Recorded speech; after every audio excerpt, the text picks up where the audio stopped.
So, a tragic incident has been happened in our India, in a state called Andhra Pradesh. So now you might be thinking that what has happened. So I'll tell you there is the death of the four people that has been happened. So now how came the death happened? It is because of the adulterated milk. So now you might be thinking that what is the adulterated milk? So I'll tell you what is adulterated milk.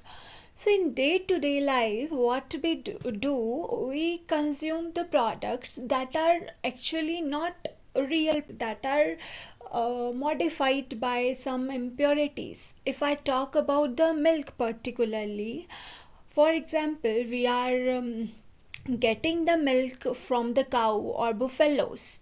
Okay, then in order to increase the quantity or in order to increase its nutrients or its looks, its aesthetic appearance, what we do, we impose some water or other products, urea, etc., onto the milk to increase its quantity, its texture, its color, its appearance. So, adulterated milk is a kind of a milk that is not pure. It contains the impurities. So similarly, that has happened in the Andhra Pradesh. A local vendor, he supplied the milk to the people. But what just happened? The 12 people fell really very sick. What just happened to them? There is the acute renal failure. Now you might be thinking that what is the acute renal failure? So I'll tell you, acute renal failure is something in which our kidney stopped working. So this is what happened with them people, and about 4 people have been died. And as I told you, that 12 people has been suffered from this acute renal failure. So the clear reason has been told in the newspaper is of the adulterated milk that is supplied by the local vendor. Okay, if I talk about the particular place where it happened, it's the Rajamahendravaram city in Andhra Pradesh. So there is the city named as Rajamahendram in Andhra Pradesh. There is this incident which has happened. So it's really sad to hear this, as the quality of our products is degrading day by day.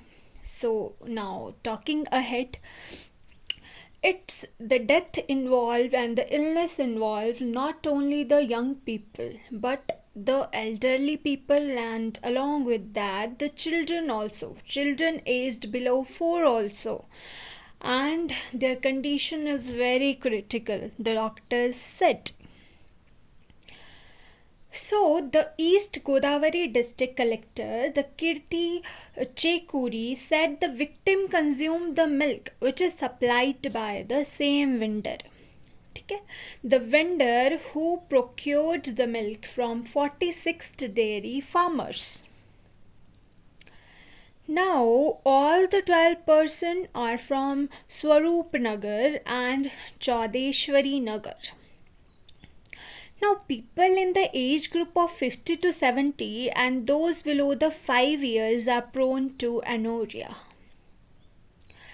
And a state level expert team has been collected the blood sample from 73 families who have consumed the milk supplied by the vendor. Now, the sample has been sent to the forensic lab for the test. The deputy collector has said that. Okay, so it's very tragic incident, I would say. So it shows that how we are dealing with our society, how we are neglecting the products, how we are not investigating the most mandatory thing that is required to be done in a particular environment. This is not the one case only, I would say. Many such cases has been happened earlier also, but that might not be from adulterated milk. It It may be happen because of the water, contaminated water, or the contaminated food products that we consume. So I just want to ask you that where is our safety security system lacking? So we need to think properly that what we are consuming actually it can lead to our death also. So it's very heartbroken incident. Now the Andhra Pradesh CM, who is the N Chandrababu Naidu, he has announced the 10 lakh rupees each for the families of dead. But do you think that amount will really compensate their loss? I don't think so, because there is no comparison between the wealth and a person. If there is a person, then we want money, wealth, everything. But if the person is not left, then the money is also of no use, I would say. But it is the great initiative by the CM, as the people that are left behind, they need support also, I would say. So it's a great thing that by providing some compensation, we are just supporting them financially, but actually the loss has been occurred, which is very difficult to compensate. So it's not the loss of their families, but it's the loss of their relatives, their close ones, their friends. So we need to properly think about this, that what we are consuming in day to day life, is that really safe for us or not? So it's not just about the place, it's about the environment where we are actually living. Is it safe? Imagine drinking a glass of water or drinking a glass of milk. It will lead you to be in the hospital.